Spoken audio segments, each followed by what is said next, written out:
तो hello guys, आज हम बात करने वाले हैं एनआईपी पे, नेशनल इंफ्रास्ट्रक्चर पाइपलाइन। 15 अगस्त 2019 को हमारे प्रधानमंत्री नरेंद्र मोदी जी ने अपने स्पीच में बोला था कि अगले 5 साल में वो हमारी इकोनॉमिक $5 ट्रिलियन की बनाना चाहते हैं। एक 30 सितंबर 2019 को एक टास्क फोर्स क्रिएट किया गया और वो टास्क फोर्स ने एक अपनी रिपोर्ट बनाई। तो वो जो रिपोर्ट है वो 31 दिसंबर 2019 को हमारी फाइनेंस मिनिस्टर निर्मला सीतारमन जी ने पब्लिश किया। अच्छा, चलो जानते हैं हम एनआईपी है क्या। तो एनआईपी का एक फुल फॉर्म तो नेशनल इंफ्रास्ट्रक्चर पाइपलाइन। अभी एक ऐसा पाइपलाइन, एक ऐसा रोड मैप है कि आप जिसे फॉलो करके आप जो हमने ड्रीम देखा है 5 ट्रिलियन इकोनॉमिक का, उसे आप अचीव कर सकते हो। राइट, लाइक अगर आप इसी रोड मैप पे जा रहे हो, इसी रोड मैप के तरह से जा रहे हो, इसी पाइपलाइन के तरह से जा रहे हो, तो हमने जो ड्रीम देखा है 5 ट्रिलियन इकोनॉमिक का, हम उसे अचीव कर सकते हैं 2025 तक। ओके, तो इसमें बोला ये गया है कि अगर हमें 5 ट्रिलियन इकोनॉमिक हमें अचीव करना है, उसके लिए हमें इन्वेस्टमेंट करना होगा, वो भी कितने का, 102 लाख करोड़ का। Okay, तो गाइस ये एनआईपी ने डिसीजन कैसे लिया कि हमें 102 लाख करोड़ का ही इन्वेस्टमेंट करना है या जो भी है। तो इसके लिए कैसा है, उन्होंने public sector, government, ministry, private sector, हर एक सेक्टर से उन्होंने कुछ ना कुछ इंफॉर्मेशन कलेक्ट की एंड बाद में उन्होंने डिसीजन लिया कि हम इतना इन्वेस्टमेंट करेंगे। अच्छा, तो इसमें जो प्रोजेक्ट्स जो इन्वॉल्व हैं, ऐसे सारे प्रोजेक्ट जिसकी कॉस्टिंग है 100 करोड़ और उसके ऊपर की जो कॉस्टिंग है, वो प्रोजेक्ट भी इसमें इन्वॉल्व है। अंडर कंस्ट्रक्शन प्रोजेक्ट इन्वॉल्व हैं। हमारे प्रपोज ग्रीन फील्ड प्रोजेक्ट हो गए या ब्राउन फील्ड प्रोजेक्ट हो गए। अब ग्रीन फील्ड प्रोजेक्ट क्या है, ऐसे प्रोजेक्ट जिसको एक न्यू लैंड पे बनाया गया है, वो होते हैं green field project. Brown field project मतलब ऑलरेडी वो प्रोजेक्ट है, उसको आप मॉडिफाई कर रहे हो या उस पर रिकंस्ट्रक्शन कर रहे हो, तो हो गया वो ब्राउन फील्ड प्रोजेक्ट। और इसी के साथ कॉन्सेप्चुअल प्रोजेक्ट, लाइक अभी तक वो प्रोजेक्ट बस पेपर पे आया है, लाइक उसके बारे में सोचा गया है, उसके बारे में प्लान किया गया है, एक वैसा प्रोजेक्ट। जैसे कि अगर आप उसका एग्जांपल देख ले तो बुलेट ट्रेन, वो भी हमारे लिए कॉन्सेप्चुअल प्रोजेक्ट ही है, क्योंकि अभी तक वो पेपर पे आया है, उसके लिए भी काम स्टार्ट नहीं हुआ है। तो ये सारे प्रोजेक्ट उसमें इन्वॉल्व है। अब सारे प्रोजेक्ट लाइक 100 करोड़ के ऊपर के प्रोजेक्ट, अंडर कंस्ट्रक्शन प्रोजेक्ट जो ऑलरेडी अंडर कंस्ट्रक्शन चालू है उस जगह से 42% प्रोजेक्ट्स हैं, लाइक इस एनआईपी में लिए गए हैं जो ऑलरेडी चालू हैं। राइट, उसके अलावा green field project, brown field project और कॉन्सेप्चुअल प्रोजेक्ट, ये सबको हमने कैप्चर किया है उसमें, और तब ये सबको मिला के हम करने वाले हैं 102 लाख करोड़ का इन्वेस्टमेंट। ओके, तो आगे बढ़ते हैं इसी के साथ।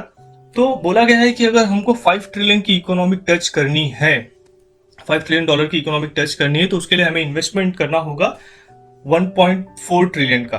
ओके, और वही अगर हमें इकोनॉमिक और वही हमें ग्रोथ रेट अगर सस्टेन करना है 2030 तक, तो हमें उसमें इन्वेस्टमेंट करना होगा लगभग $4.5 ट्रिलियन का। अच्छा, इसमें बहुत कॉमनली एक वर्ड यूज हुआ है, economic and social infrastructure. Okay, तो हम डेवलपमेंट करने वाले हैं इकोनॉमिक और सोशल इंफ्रास्ट्रक्चर पे ही इन्वेस्टमेंट करने वाले हैं। इकोनॉमिक सोशल क्या होता है, लाइक आप रोड डेवलप कर रहे हो, आप रेलवेज डेवलप कर रहे हो, आप एनर्जी सेक्टर पे कोई डेवलप कर रहे हो, टेली कम्युनिकेशन में कुछ डेवलप कर रहे हो, तो वो हो गया इकोनॉमिक इंफ्रास्ट्रक्चर। सोशल इंफ्रास्ट्रक्चर में क्या आता है, लाइक जैसे आप हॉस्पिटल डेवलप कर रहे हो, आपने एजुकेशनल इंफ्रास्ट्रक्चर बनाया, हाउसिंग सोसाइटी बनाई, तो ये सब आ गए आपके सोशल इंफ्रा में। तो इकोनॉमिक इंफ्रा और सोशल इंफ्रा, यही इसी पे हम इन्वेस्टमेंट करने वाले हैं। ओके, तो आगे बढ़ते हैं। अब इसकी जरूरत क्या है, लाइक एनआईपी चलो मान तो लिया कि हमको 102 लाख करोड़ का इन्वेस्टमेंट करना है, हमारी इकोनॉमिक करनी है 5 ट्रिलियन, लेकिन क्यों ये सब चीज करना, क्यों है हमें इंफ्रास्ट्रक्चर पे इन्वेस्टमेंट क्यों करना है। तो पहला पॉइंट आता है बूस्टिंग द इकोनॉमिक। ओके, तो इकोनॉमी को बूस्ट करना है, जिस हिसाब से हमारी पॉपुलेशन बढ़ रही है उसी हिसाब से हमें इकोनॉमिक बूस्ट करना है। इकोनॉमिक बूस्ट के लिए हमें पहले इंफ्रास्ट्रक्चर हमारे डेवलप करने पड़ेंगे, क्योंकि जब आप इंफ्रास्ट्रक्चर डेवलप करोगे तो ही आपके पास पब्लिक या प्राइवेट सेक्टर में कोई इन्वेस्टमेंट करेगा। फिर आता है creating employment opportunities. But obviously अगर डेवलपमेंट होगा, इंफ्रास्ट्रक्चर बनेगा, रोड डेवलप हो रहे हैं, हॉस्पिटल्स बन रहे हैं, स्कूल्स बन रहे हैं, तो उसमें इंजीनियर्स लगेंगे, लेबर लगेंगे और ड्राइवर्स लगेंगे, तो एम्प्लॉयमेंट तो जनरेट होगा ही। ओके, फोर्थ पॉइंट है इम्प्रूव ग्लोबल कॉम्पिटिटिवनेस। अब कैसा है कि देखिए, अगर इसमें क्लियरली मेंशन है कि इंफ्रास्ट्रक्चर क्वालिटी जो है उस पे हम 140 कंट्रीज में, 140 कंट्रीज में हम 70th रैंक पे आते हैं, 70वें रैंक पे आते हैं हम इंफ्रास्ट्रक्चर क्वालिटी को लेके। तो एटलीस्ट उसको तो थोड़ा सा कम करना है, लाइक 50 पे आना है, 40 पे आना है, तो उस चीज के लिए हमको इंप्रूवमेंट करना जरूरी है। पांचवा पॉइंट है builds investor confidence. But obvious है कि जब आपका इंफ्रास्ट्रक्चर डेवलप होगा, आपने इंफ्रास्ट्रक्चर का अच्छे से निर्माण किया, आपके देश में अच्छे इंफ्रास्ट्रक्चर हैं, तो ही कोई बाहर के जो कंट्रीज के जो डेवलपर्स हैं या जो इन्वेस्टर्स हैं वो उसमें आपको इन्वेस्ट करेंगे। अच्छा, उसके आगे आप आते हैं ईज ऑफ लिविंग। अब ईज ऑफ लिविंग लाइक जो हमने जो हमारा प्लान किया है, कंटिन्यू डेवलपमेंट गोल्स जो हमारे हैं, उसके लिए चाहिए हमको हमारे केंद्रीय क्षेत्रों में और बॉर्डर के आसपास के क्षेत्रों में प्रॉपर एक डेवलपमेंट करना है, एक वहाँ पे इंफ्रास्ट्रक्चर लाइक रोड बनाना, ये सब तो ईज ऑफ लिविंग एक पॉइंट है। उसके बाद है realize potential of growing urban economy. अब लाइक एक जैसे कि एक सर्वे में बोला गया है कि 2050 तक, लाइक 2050 तक जितने भी 70% पॉपुलेशन जो है वो अर्बन इलाकेज में आ जाएंगे रहने के लिए। तो ये अर्बन इकोनॉमी को ग्रो करना के लिए भी जरूरी है। तो उसमें रीडेवलपमेंट ऑफ स्लम्स आ जाते हैं, urban roads, water supply, waste water treatment facility, ये सब चीज को डेवलप करने के लिए ये एनआईपी की जरूरत है। ओके, तो ये हमने जो जान लिया कि जरूरत क्यों है एनआईपी की। अब ये आते हैं इस पॉइंट पे कि रुकावटें क्या है, कमी क्या है या प्रॉब्लम क्या है इस सेक्टर्स के लिए। तो पहला पॉइंट आता है availability of funds for financing large projects. But obvious है कि हमारे इकोनॉमी की अर्थव्यवस्था आपने देख रखी है कैसी चल रही है। तो कुछ अभी इसमें ओवर लिवरेज कंपनी है, बैड एसेट्स ऑफ बैंक्स कैसे होते हैं, लाइक लोन ले लिया लेकिन आपने उसको पे नहीं किया, आप चल गए, जैसे नीरव मोदी हो गए, माल्या हो गए, तो ये सब बैड एसेट्स ऑफ बैंक्स है। तो इसमें इसकी वजह से प्रॉब्लम है। Regulatory uncertainty. अब अनसर्टेनिटी हमारे यहाँ होती रहती है, ज़्यादा करके गवर्नमेंट प्रोजेक्ट्स के लिए तो होती ही रहती है, डिलेज हो जाते हैं, या लैंड एक्विज करने के लिए आपको लैंड कब्जा करने के लिए या लैंड को लेने के लिए उसमें आपको डिलेज होते हैं। तो ये सब प्रॉब्लम्स है, रुकावटें हैं। Weak enforcement framework. अब इन्फोर्समेंट फ्रेमवर्क कैसा होता है कि आपने कोई काम दिया है और उसको एक टाइमलाइन के अंदर उसको कंप्लीट करना है, तो होता है इन्फोर्समेंट फ्रेमवर्क। और इंडिया इस मामले में 163 रैंक पे है 190 कंट्रीज में। 190 कंट्रीज में 163वें नंबर पे है इंडिया। लाइक इंडिया में कैसा होता है कि आपने कॉन्ट्रैक्ट ले लिया, उसके बाद देखेंगे क्या होता है। लाइक कोई डर नहीं है हमें इन्फोर्समेंट, लाइक हमें कॉन्ट्रैक्ट कंप्लीट करने के लिए कोई डर नहीं होता है, राइट। उसके बाद पॉइंट आता है delays in Indian infrastructure projects. एक बहुत ही क्लियर मानना होता है कि जितना आप टाइम लगाओगे प्रोजेक्ट कंप्लीट करने में, उतनी आपकी कॉस्टिंग बढ़ती है। तो जैसे कि अभी यहाँ पे एक एग्जांपल दिया हुआ है कि ऑस्ट्रेलिया मॉडल और इंडिया मॉडल। ऑस्ट्रेलिया में अगर आपको कोई इंफ्रास्ट्रक्चर डेवलप करना है तो उसके लिए जो बीड होता है, हाँ, लाइक आपको जो टेंडर्स वगैरह डालना होता है, तो 15 टू 18 मंथ्स में वो कंप्लीट हो जाता है। वो कहाँ पे आ जाता है? फाइनेंशियल क्लोजर पे। फाइनेंशियल क्लोजर स्टेज क्या होता है? जहाँ पे सब चीज कंप्लीट हो गया है, बस अब फंड देना है, तो होता है फाइनेंशियल क्लोजर पे स्टेज पे आ जाता है 15 से 18 महीने में। लेकिन इंडिया क्या फॉलो करता है? Swiss challenge model. Swiss challenge model एक बीड करने का एक मोड है, एक तरीका है। तो हम इंडिया वो फॉलो करता है। जैसे कि इंडिया ने रीडेवलपमेंट 23 रेलवेज के स्टेशन को रीडेवलपमेंट के लिए वो किया था, बीड रखा था। तो उसमें लग गए 30 महीने गवर्नमेंट को, जिसमें 18 महीने तो लग गए बस किसी को ये कॉन्ट्रैक्ट देने के लिए, टेंडर देने के लिए, और 12 महीने लग गए फाइनेंशियल क्लोजर पहुंचने के लिए। मतलब जिस चीज को हमको 30 महीना लग रहा है वो 15 महीने में ऑस्ट्रेलिया के यहाँ पे कंप्लीट हो जा रहा है। तो इस चीज को थोड़ा सा ध्यान देना। ओके, अब टास्क फोर्स ने कुछ रिकमेंडेशन किए हुए हैं कि ये सब चेंजेस होने चाहिए, रिकमेंडेशन। तो पहला आता है जनरल रिफॉर्म्स। तो उसमें पहला पॉइंट है इंप्रूविंग प्रोजेक्ट प्रिपरेशन प्रोसेस। तो थोड़ा सा प्रोसेस इंप्रूव करना है हमें, फ्रेमवर्क लाइक ट्रांसपेरेंट करना है, वेल डिफाइंड वर्क फ्लो बनाना है, और चाहिए तो हम एनेबल कर सकते हैं SPV, special purpose vehicle. Special purpose vehicle एक कमिटी होता है जो जो इन्वेस्टर को अट्रैक्ट करता है या जो फंडिंग के लिए मामले में सोचता है, तो उस पर ध्यान रख सकते हैं। सेकंड पॉइंट है enhancing execution capacity of private sector participation. Private sector का पार्टिसिपेट उसको इनहेंस करना है, लाइक जो ग्लोबल लेवल पे जो डेवलप कर रहे हैं, जो डेवलपर्स हैं, इंफ्रास्ट्रक्चर डेवलपर्स, उनसे आप कोलैबोरेट कीजिए, तब आप एक अच्छे ग्लोबल लेवल का आप डेवलपमेंट भी कर सकते हैं। थर्ड आता है enhancing ease of doing infrastructure projects. तो आपको इंफ्रास्ट्रक्चर प्रोजेक्ट करने के लिए कितना आप इजी वे कर सकते हो, लाइक विंडो अप्रूवल लेना, सिंगल विंडो मतलब सिंगल एंट्री सिस्टम आप उसको अप्लाई कीजिए। पहले से प्री डिफाइंड कॉन्ट्रैक्ट रखिए, जैसे हमने इसके लिए किया हुआ है, पावर परचेस एग्रीमेंट के लिए किया हुआ है, कि बहुत ईज ऑफ डूइंग इंफ्रास्ट्रक्चर हमने उसमें कर रखा है। Okay, use of technology. अब टेक्नोलॉजी को यूज करना। अब जैसे आपने गवर्नमेंट ऑफिसेज देखे होंगे, लाइक आप जब गवर्नमेंट ऑफिस में एंट्री करो, तो आपको वॉल की जगह बस आपको दिखेगी बस बुक, मतलब फाइल्स रखी हुई, काफी अच्छी खासी फाइल रखी हुई दिखेगी। तो उसकी जगह आप यूज कर सकते हो क्लाउड, अपने डेटा स्टोरेज के लिए। आप मॉडर्न टेक्नोलॉजी यूज़ कर सकते हो, आप आर्टिफिशियल इंटेलिजेंस यूज़ करते हो। आर्टिफिशियल इंटेलिजेंस लाइक एक मैकेनिज्म होता है जो ह्यूमन के तरीके से सोचता है और काम करता है। आप वीआर यूज़ कर सकते हो, तो आप टेक्नोलॉजी यूज़ कीजिए। फिर उसके बाद नेक्स्ट पॉइंट आता है strengthening infrastructure quality. But of ऐसे क्वालिटी बढ़ाइए, उसको लाइफ साइकिल उसका बढ़ना चाहिए। नहीं तो हमारे यहाँ डेवलपमेंट ऐसा होता है कि भाई 10-20 साल में वो गिर गया, फिर वापस उसको फिर रिकंस्ट्रक्ट करो, तो क्वालिटी होना चाहिए infrastructure. Disaster resilient, disaster resilient होना चाहिए। जैसे आजकल सारे ही डेवलपमेंट उस तरीके से हो रहे हैं कि उस चीज को मुद्दे नजर रखते हुए हो रहे हैं कि भूकंप आ गया, कुछ भी आ गया, तो वो जो हमने जो कंस्ट्रक्ट किए इंफ्रास्ट्रक्चर वो उस चीज को झेल सके, तो वो भी एक मुद्दा है। फिर उसके बाद नेक्स्ट पॉइंट आता है एनवायरमेंटल सस्टेनेबिलिटी। जैसे कि आजकल किसी भी चीज में आप एनवायरमेंट को ज्यादा फोकस दे रहे हैं, हर एक चीज, और देना भी चाहिए। तो ये भी उसमें बोला गया है पॉइंट कि अगर आपको कुछ भी, अगर आप कंस्ट्रक्ट कर रहे हो या एनर्जी सेक्टर में आप कुछ डेवलपमेंट कर रहे हो या उसमें कुछ कर रहे हो, तो उसमें इस चीज का ध्यान दें कि ज्यादा ना ज्यादा हम एनवायरमेंट को कितना सेफ रख सकते हैं। लाइक लो कार्बन इन्वेस्टमेंट करना है एनर्जी में, ट्रांसपोर्टेशन में थोड़ा सा ध्यान दे दीजिए कि एनवायरमेंट किस तरीके से हम ज्यादा सेफ सेफ साइड एनवायरमेंट के लिए।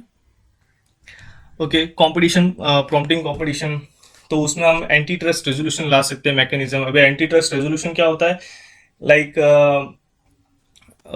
जो टेंडर्स निकले हैं जिसके प्राइसिंग कम है उसको ही जाएगा।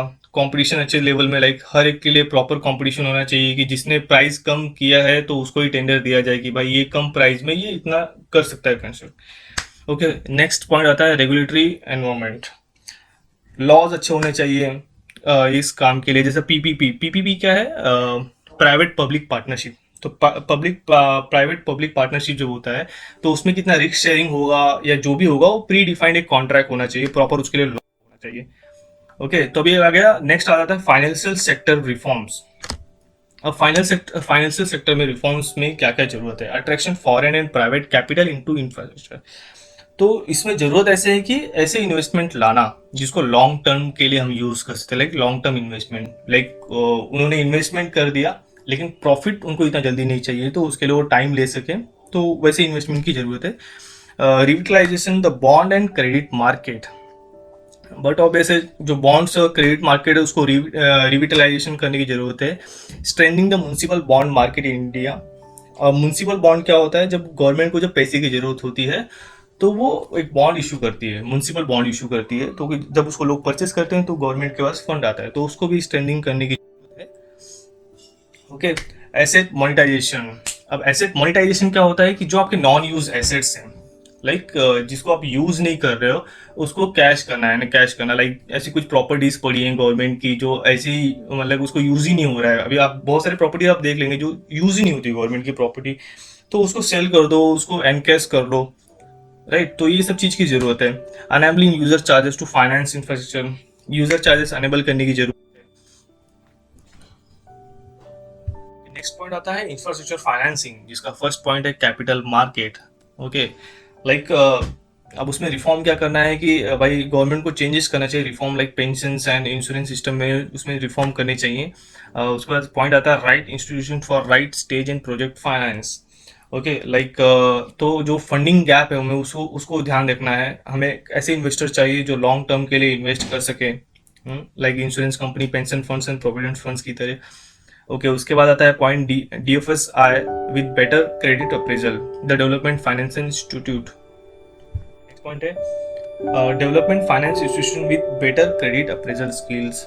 बट ऑब्वियस गवर्नमेंट को इस पर थोड़ा सा ध्यान देना चाहिए कि लाइक DFSI का जो है एनकरेज करना चाहिए उनका सेटिंग, कि वो डोमेस्टिक और फॉरेन कैपिटल को जरा जा सके। एक्सटर्नल ऐड क्या है कि लाइक वो प्रोसीजर हमें स्मूथ करना चाहिए कि हम FDI, like foreign direct investment, बहुत इजीली लेके आ सके। ओके, उसके अलावा पॉइंट है monitoring and evolution. But obviously monitoring जरूरी है। जैसे कि प्रोजेक्ट अंडर इम्प्लीमेंट, जो प्रोजेक्ट अभी इम्प्लीमेंट है, अंडर इम्प्लीमेंट है, उस पर प्रॉपर होना चाहिए कि इस टाइम तक उसको कंप्लीट करना है, या उसके लिए प्रॉपर एक एस्केलेशन मैट्रिक्स होना चाहिए। जो प्रोडक्ट जो है जो फाइनेंशियल क्लोजर अचीव कर चुके हैं लेकिन अभी उनका फंड नहीं हुआ है, तो उसके लिए होना चाहिए कि भाई प्रॉपर एक मॉनिटरिंग हो कि क्या किस तरीके से कितना उन्होंने क्लोजर दिखाया या कितना फंड उन्होंने रिक्वायर्ड किया, वो प्रॉपर है या नहीं है, वो सब चीज का चेक होना चाहिए। काम नहीं है अगर हर साल हम 20-20 लाख करोड़ का अगर हम इन्वेस्टमेंट करते जाएं तो आराम से हम 5 साल में 100 लाख का इन्वेस्टमेंट कर सकते हैं और हमारी इकोनॉमी $5 ट्रिलियन की हो सकती है, जिस हिसाब से हमने पाइपलाइन की। ओके, और यहाँ पे मैंने दिखाया है, ब्रेकअप दिखाए हुए हैं कि जो 100 लाख करोड़ जो अनाउंस हुआ है, तो उसके लिए कौन कौन से सेक्टर में कितने परसेंटेज जाने वाले हैं। जैसे एनर्जी सेक्टर में 24%, रोड्स के लिए 18%, रेलवेज के लिए 12%। अब ये जो चार्ट है, इसमें आप लाइक अगर आपको अमाउंट को इसने पूछ लिया कि लाइक एनर्जी के लिए कितना जा रहा है, तो बट ऑब्वियसली 100 लैक्स का है वो प्रोजेक्ट, तो 24 बोला है तो 24 लैक्स जा रहा है एनर्जी के लिए, रोड्स के लिए जा रहा है 18 लैक्स, रेलवेज के लिए जा रहा है 12 लैक्स। ओके, तो ये दिया हुआ है, इसका आप स्क्रीनशॉट निकाल सकते हैं या नोट डाउन कर सकते हैं। ये थोड़ा सा इंपॉर्टेंट है आपके लिए कि किस सेक्टर के लिए कितना दिया हुआ है, ब्रेकअप। ओके, यहाँ पे मैंने एक इमेजेस दिया हुआ है। अच्छा, तो ये जो 100 लैक्स का जो इन्वेस्टमेंट है, उसमें 39% स्टेट गवर्नमेंट करने वाली है और 39% सेंट्रल गवर्नमेंट करने वाली है, और साथ में 22% जो करने वाले हैं प्राइवेट सेक्टर।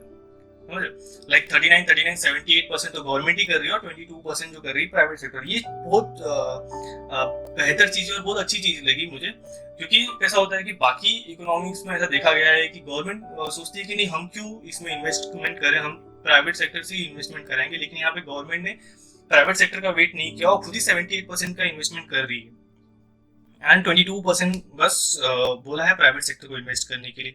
तो देखिए गाइस, यहाँ पे फिगर भी दे दिया है मैंने कि 25 लाख करोड़ एनर्जी के लिए, 20 लाख करोड़ रोड के लिए है, 16 लाख करोड़ एग्रीकल्चर इरिगेशन, फिर 16 लाख है मोबिलिटी के लिए, 14 लाख है रेलवेज के लिए, 3.2 लाख है डिजिटल इंफ्रास्ट्रक्चर के लिए, और यहाँ पे भी वापस मैंने ब्रेकअप दे दिया है ग्राफ।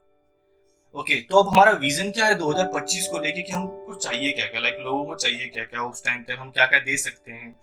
लाइक अगर इस पाइपलाइन के तरह गए तो लोगों को क्या क्या चीज मिलेगी। Affordable clean energy 24/7 clean energy मिलेगी। आज भी आप कुछ रिमोट इलाके उसमें देखोगे या एरियाज में देखोगे जहाँ पे 12-12 घंटे इलेक्ट्रिसिटी नहीं होती है, तो 24/7 इलेक्ट्रिसिटी जरूरत है इस चीज की।